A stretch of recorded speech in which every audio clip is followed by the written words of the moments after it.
Ačiū. Čia taip mane gražiai pristatė, tai aš jau galvoju, žinot, šnekėti paskutinę sesiją Santaroje, dar po tokios rytinės skaudžios, kupinos išgyvenimo temos ir žinoma po įstabaus ir tokio vedančio profesoriaus Naglio Kardelio pranešimo yra iššūkis, bet man kažkaip patinka iššūkiai. Manau, kad visiems tiems, kurie save sieja su švietimu, patinka iššūkiai, nes švietimas visada yra ir bus iššūkis, nes kaip viena mano tyrimo dalyvė sako, kiekvieną kartą atsistojusi prieš hormonų audrų draskomą paauglių būrį, aš jaučiuosi esanti galinga iš naujo ir sako, ir vėl bandau visą tai praeiti. Tai va, gerai, bet kadangi taip pristatė mane, pabrėžiant, kad esu jau mokslo daktarė, tai bandysiu šiek tiek moksliškumo suteikti, nors matyti jau sekmadienį po pietų gal jo mažiau reiktų. Kaip priklauso padariai socialinių mokslo atstoviai, tai pradėsiu nuo sąvokų. Rengdamasi šitam pranešimui galvoja, vis tiek reikia vizualizuoti, kad žmonėms būtų įdomu žiūrėti ir galvoja, reikia kažkokių tai paveikslėlių įdėti. Na gerai, pažiūrim, kaip man sekėsi darbuotis.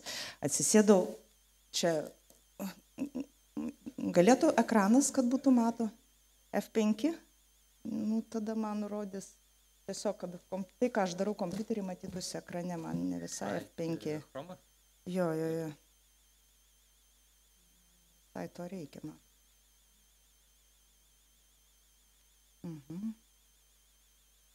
Paskui padėsiu skaidrės.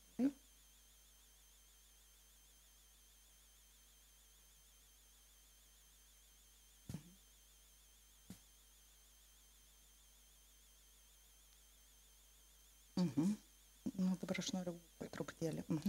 Tai kaip aš pradėjau, ačiū už pagalbą, kaip aš pradėjau, galvoju, reikia paveikslėlio. Vėlgi galvoju, jeigu suvesiu angliškai, bus šiek tiek objektyviau, nes lietuviškai mes žinom, kad yra mokytoja, mokytojas ir čia yra tokia problemėlė, galvoju, aš nenorėčiau iš karto apsiriboti lyties dalykais, tai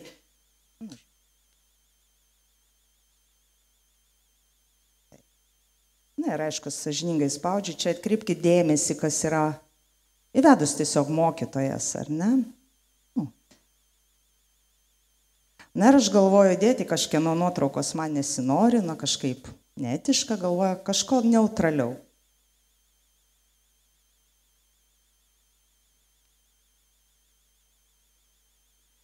Tai va. Iš tiesų, sociologai mes nagrinėjame viską ir ką mums sako, ir ką mums kalba, ir ką mes matome. Mano tyrimas buvo pagristas vizualiaja sociologija, vaizdais grįstas tyrimas, foto voice metodas. Ir aišku, su tais paveikslėliais praleidau nemažai laiko ir jeigu aš veščiau pelę žemyn, tai vaizdas būtų vis tiek panašus. Vidutinio amžiaus, nenusakoma greičiau amžiaus baltoji moteris, su lieknų liemeniu ir tokiu dalykinę aprangą, ar ne, būtinai prie lentos, būtinai su lasdelė, tarytum ne 21 amžius ir nėra jokių smartboardų, ir nėra jokių kompiuterių, iš vis nieko nėra. Yra taip, kaip buvo mano senelių laikais, ar ne, tokia smart moteris su akiniais dažnai. Kartais dėl įvairovės kokią knygą įmeta, kartais, aišku, atsitiktinai atsiranda ir vaikinų. Žinoma, retkarčiais pasitaiko vaikų. Taip, bet šiaip jie nėra tokie svarbus, kaip mums gali atrodyti. Ir aš galvoju, čia kažkas ne taip, galvoju, papildysiu paiešką. Žinot, dirbtinis intelektas mus vis išmokina tikslinti, ko mes norime.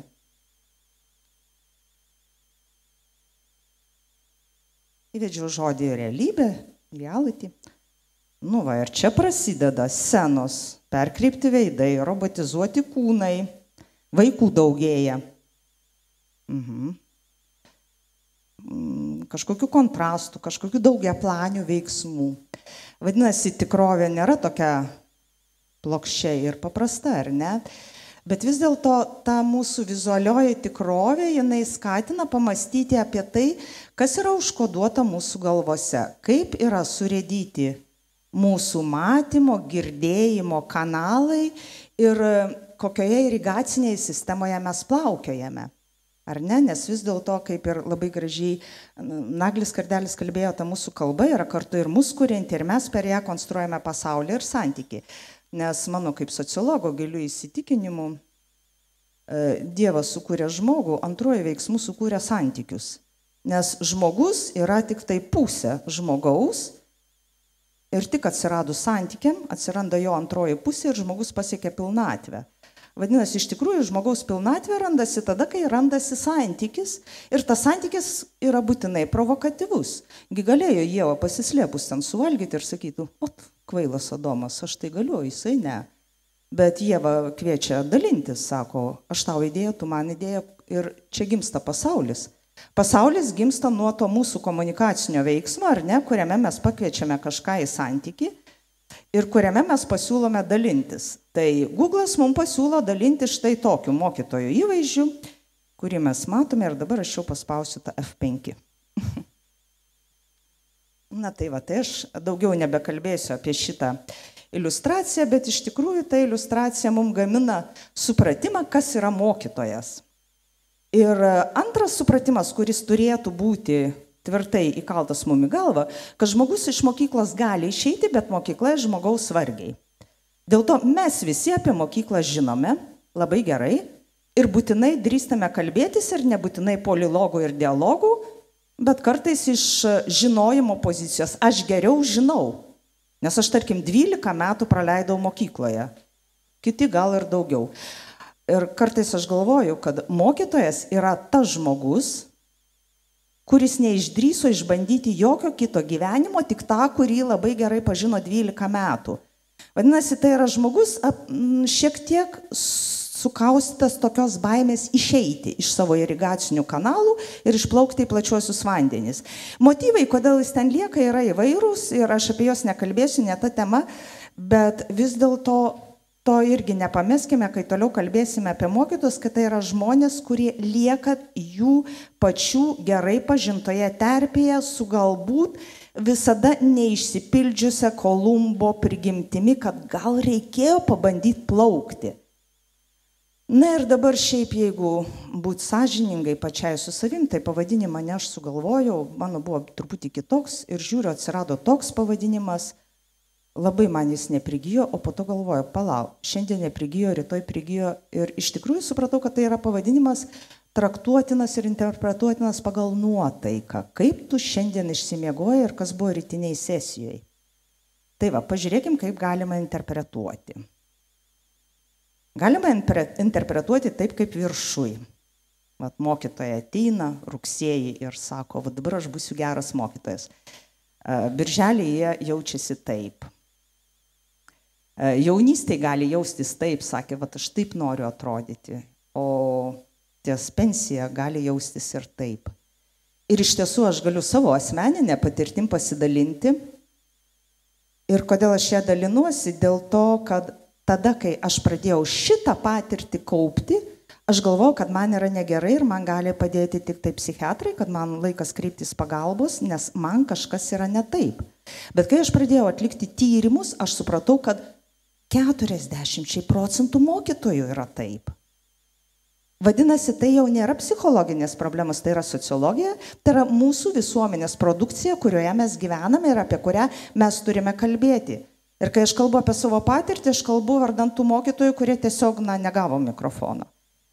Tai aš šitai pradėdavau kiekvieną dieną, sakydavau, šiandien aš būsiu giedra, pozityvi ir linksma mokytoja, ties 3 pamoką mano šypsena netgi nepajėgdavosi didžiausiam pastangom grįžti į veidą, o vakarė aš išeidavau iš mokyklos, tiesiog ašaros bėga, eini žmonės klausia, ponia, kas jums yra, aš sakau, nieko, aš einu namo, palikit mane ramybėje, aš noriu pabūti viena ir taip toliau. Ir iš tikrųjų, tai, kaip jie jaučiasi ir interpretuoja darbą ir priklauso, kaip mes galėtumėm suprasti mano pranešimo pavadinimą, išlikti mokytoju. Ar išlikti mokytoju reiškia nenumirti prie lentos ir kažkaip išgyventi iki pensijos? Ir tada paklauskime, ar mes norim šitų mokytojų savo vaikam? Ir antras klausimas, išlikti mokytoją bet kokią kainą, kaip viena mano informantė, tyrimo dalyvė sakė, aš žiūriu į jos ir galvoju, bet vis tiek parazitai, aš jūs išmokysiu. Ir čia tokia autentiška patirtis. O čia šitą skaidrę aš surinkau iš tikrųjų tų, kurie paišo paveikslėlius, koks turi būti mokytojas. Tai, nemaloni žiūrėti skaidrę, ar ne, sakytum, jokio supratimo apie skaidrių darimą. Bet jeigu jūs turėtumėt laiko ir kantrybės, pamatytumėt, kad čia yra labai garsus edukologai, labai garsus mokytojų profesijos tyrinėtojai ir jie aprašo, koksgi turėtų būti mokytojas.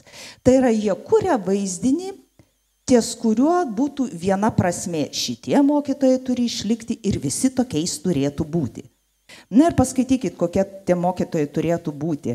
Jie turi mokėti nuostabiai dirbti su mokiniais, su kolegomis, su tėvais, su visa visuomenė. Jie turi būti laimingi, patenkinti ir jie turi peržengti savo ribas. Ir iš viso jie patys savo autoritetu turi tapti ir dar daugiau.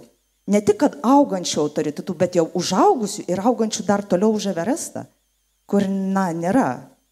Ten, žinot, koks valdovas, monarchus kalbėjom, sako, virš manęs dangus. Virš mokytojo negali būti ribų. Tai kaip pati visata, į kurią įsiurbė. Tai va, tai tas mokytojas, apie kurį pripaišo Google paveikslėlio paišytojai ir prirašo garbus edukologai, profesoriai, tas genialusis mokytojas, eidamas namo, atrodo štai šitaip. Ar ne? Mano tyrimai vis dėlto yra griežtesni, jie nekalba apie rugsėjį ir birželį. Ar žinot, kad mokytojams sunkiausia diena yra ketvirtadienis? Nes pirmadienį jie ateina galvoja, kad viskas bus gerai, aš gerai pailsėjau ir tikrai bus gerai. Aš tikrai būsiu pats geriausias mokytojas ir geriausia savo versija. Penktadienį jisai sako, šiandien penktadienis, rytoj bus šeštadienis ir vėl viskas bus gerai. Bet ketvirtadienį išgyventi yra sunkiausia. Suicidų, mokytojų suicidų ar kitų dramatiškų įvykių įvyksta daugiausia balandį. Nes aš klausiau, sakiau, kuris mėnuo sunkesnis, sakė balandis. Sakau, kodėl ne birželis, nes šiaip jau mokslo metų galas.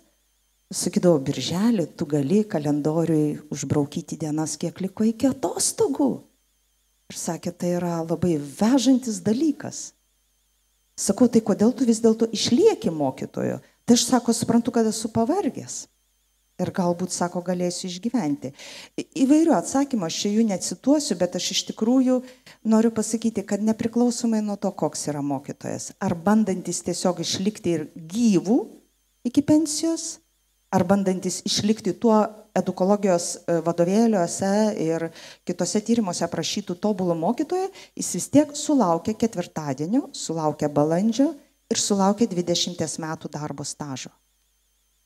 20 metų yra baisiausia mokytojo praktikos vieta, nes jisai sako, aš atidirbau 20 metų ir matau reikalai geri neina, blogin. Ir arba aš išeinu dabar, kol dar palyginti jaunas, arba aš nebeturiu kitos perspektyvos. Jis arba išeina, arba lieka. Nes kai jam yra 30 metų, jau jis supranta, kad jau gali pradėti paišyti kryžiukus iki pensijos. Nedaug liko. Bet 20 dar yra šansų, kad aš galiu išeiti. Pirmą kartą gyvenime, sulaukęs 40 plus ar 50 metų, aš galiu išeiti iš mokyklos. Kai manęs klausė kelių metų, aš baigiau mokyklą, tai aš mokyklą baigiau 49 metų. Truputį ten anksčiau gal, bet tai va. Kasgi įvyksta tą ketvirtadienį, balandžio mėnesį, 20 darbo metais. Ketvirtadienį, balandžio mėnesį, 20 darbo metais mokytojas labai aiškiai pajunta, kad jis yra tam tikrą prasme paaukotas. Paaukotas ant mūsų iliuzijų aukuro, ant mūsų besaikio reikalavimų, ant mūsų nuolatinio nenuilstamo tvirtinimo, kad mokytojas yra tas, kuris sukurs visuomenę, išves ją į priekį, tarytum komtas būtų įsikūnijęs mūsų visame mąstyme ir sakytų, reikia sukurti filosofų draugiją, kuri valdytų pasaulį, paskelbti jį karaliumi, žodžiu, ir viskas bus gerai. Taip mes visus šunis dėl mūsų visuomenės problemų ar dėl ko sukariame ant mūsų mokytojo. Ar taip yra visada? Ne, labai gerai britų mokslininkai atskleidė, kad tai pradėjo darytis tik tai 20 amžiaus 80-metį ir tai buvo sąmoninga, kryptinga politika, kurios tikslas buvo įrodyti, kad mokytojai niekam tikė, dėl to juos reikia mokyti, skaitmenizuoti, apginkluoti technologijomis, sukišti keletą milijardų ir tada viskas bus gerai. Niekas neklausė, ar iš tikrųjų technologijos atlieps mokytojavimo poreikį ir ar iš tikrųjų mokytojavimas tai yra žinių perdavimas ar to pamatinio santykio kūrimas. Tada nebuvo įdomu, tada buvo kalbama apie pinigus. Ir ta mokytojo užsakyta kritika, smarkiai finansuojama, vis dėlto pasireiškia jų tokiu prikalimu prie kryžiaus, kada, sako, mokytojas turi laistyti ateitį, turi valdyti klasę ir tie patys Talis tyrimai, sako, mokytojai ir bando tai daryti ir dabar jau esame pasiekę ganėtinai tokią pažangą, kad mokytojas pusę savo darbo laiko skiria klasės suvaldymui ir tik tada bando kažko pamokyti. Tai ir jeigu mokytojas klasė bando suvaldyti įdomumu, tai ateina tėvai ir sako, aš paveikslėlyje mačiau, kad mokytojas turi kitaip atrodyti ir kitaip elgtis. Tu kažkaip netaip atrodai, tu nesi tikras mokytojas, tu man atrodai įtartinas, kur tu nuvesi mano vaiką. Medijos irgi, kartais man atrodo, kad jūs taip laukia egzaminų sesijos, kad turėtų apie ką rašyti. Netai pasakė, netai pasikvėpino, batai per garsiai kaukšėjo čia iš tyrimų. Sako, mokinys parašė skundą, kad aš per stipriai pasikvėpinau budėdama egzaminę ir trukdžiau jam susikaupti. Arba bateliai kaukšėjo ir aš negalėjau susikaupti, nes jinai vaikščiojo visą laiką per egzaminą. Tai va, sako, man 5 minutės. Dar iš mokytojo reikalaujame emocinio darbo.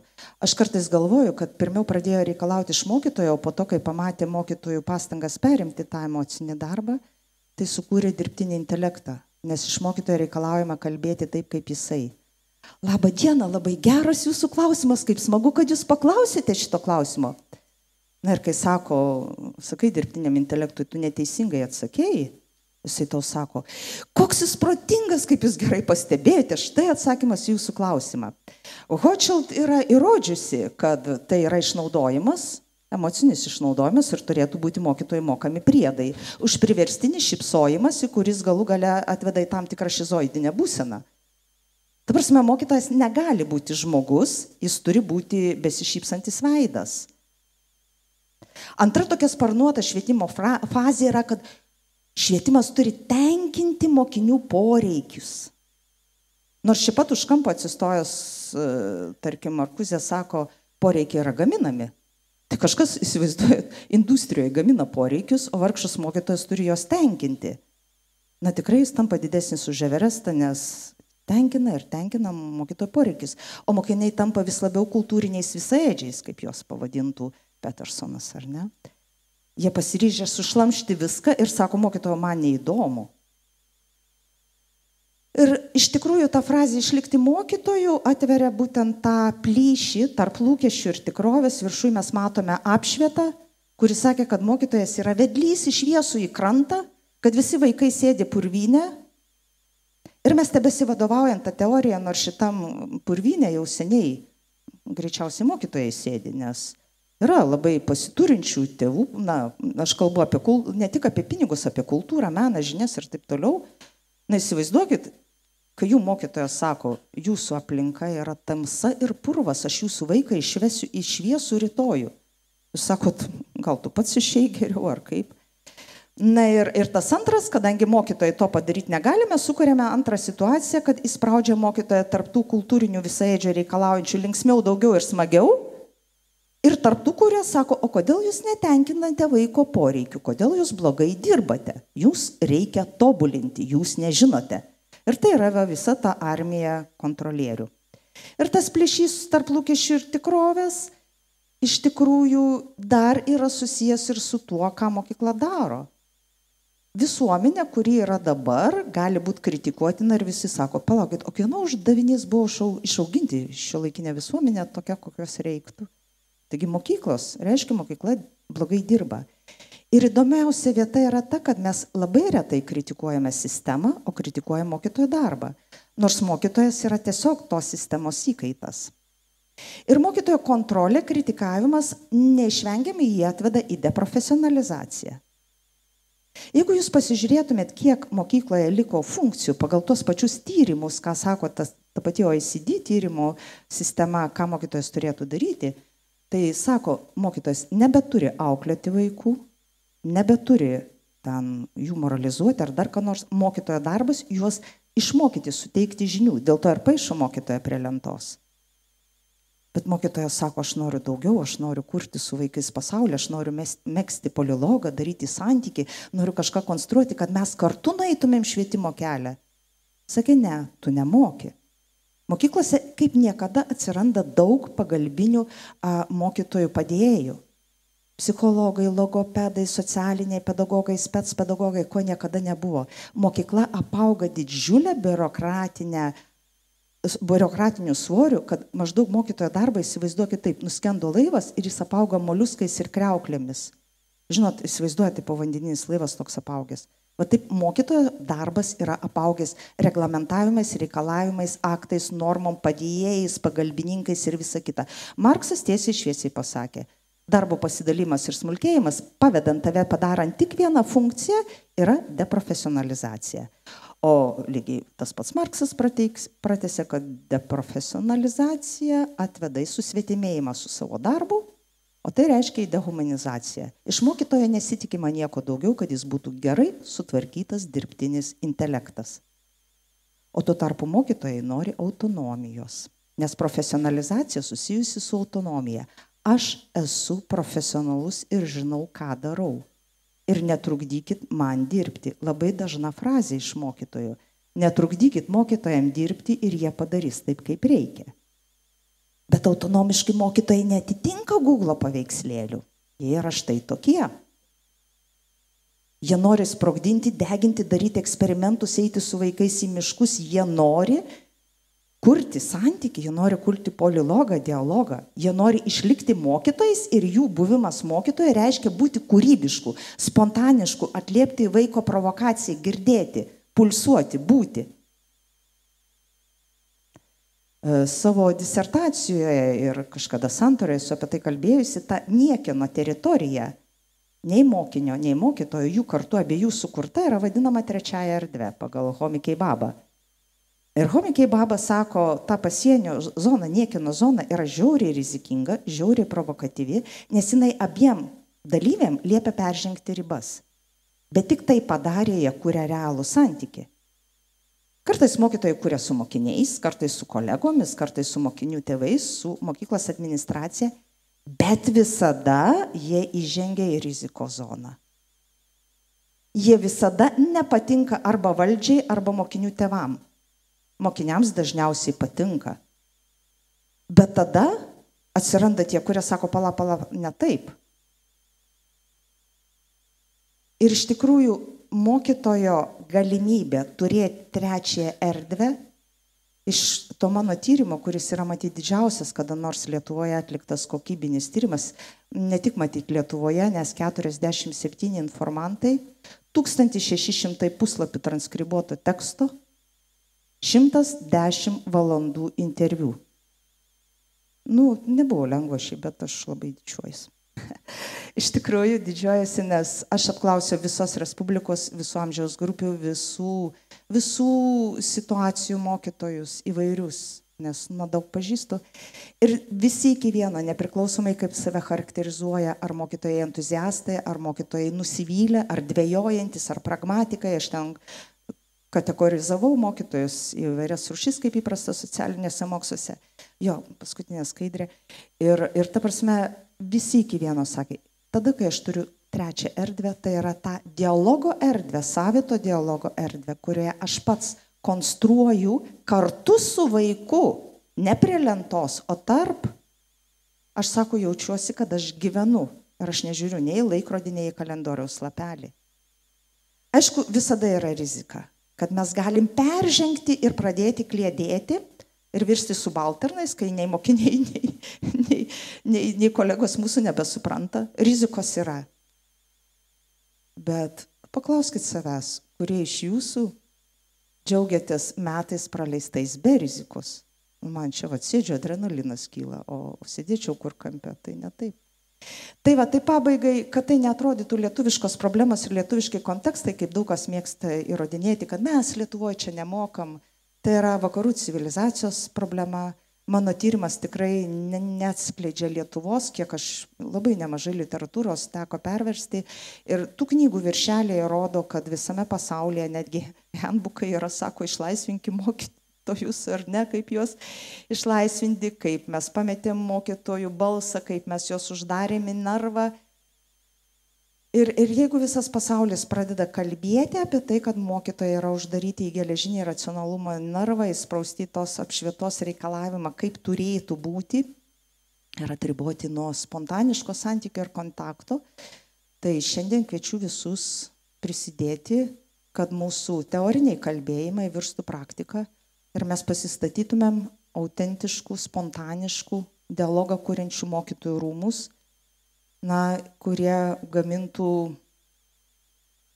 galimybę kurti autoritetą, gebantį pakviesti vaikus sekti su jais kartu į neatrastas švietimo gėrio žemes. Tai tiek. Ačiū.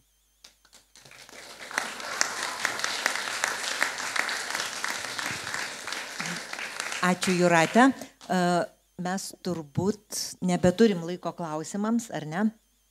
Ar nebent porą labai trumpų ir labai tokių karštų klausimų. Ar būtų norinčių paklausti? Aha, tik į mikrofoną. Aha. Noriu paklausti dėl tų mokytojų rūmų. Ar tai netaps tik toks vėl formalus kažkoks reiškinys?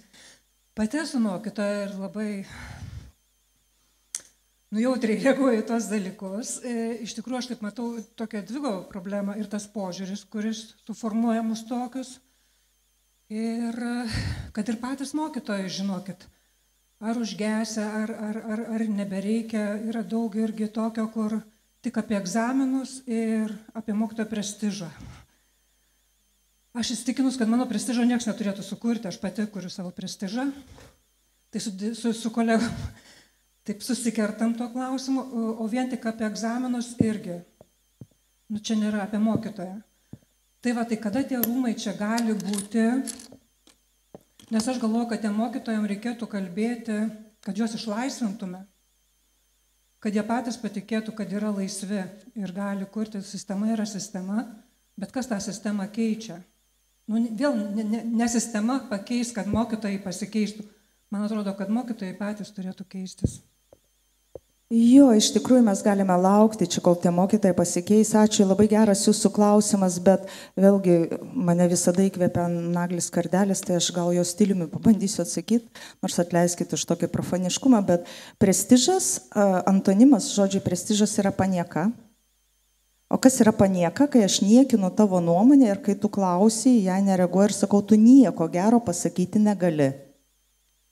Tai reiškia, prestižas atsiras tada, kai mokytojas galės pasakyti ir jo balsas bus išgirstas ir jo nuomonė nebus laikoma nieku, o jinai bus išklausoma ir taps praktika.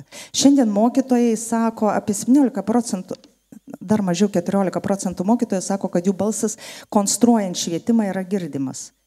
Ir iš tiesų, ką jūs kalbate apie mokytojų dar vieną biurokratinį įstaigą, visada yra rizika.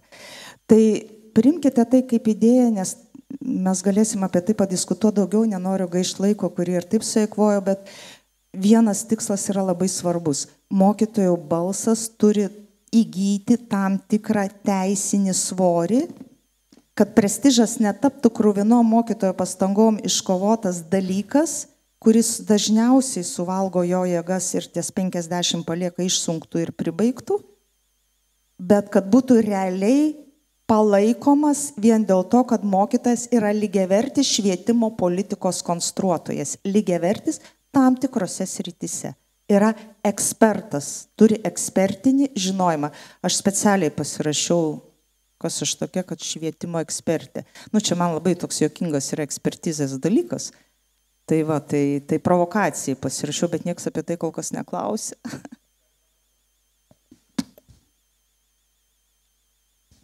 Čia biskutė žaismingas, priimkit su ironija šitą klausimą. Tokį Platono sukurtas Sokratas. Vienas pavyzdys. Antras, grinai Evangelijoje, be krikščionybės, be prisikėlimo ir taip toliau, Kristų. Ar juos galima laikyti mokytojais? Ačiū už žaismingą klausimą. Galima žaismingai atsakysiu, kai apsiginsiu teologijos mokslo daktaro disertaciją, aš tikrai atsakysiu, dabar nedrįstu, tikrai nedrįstu.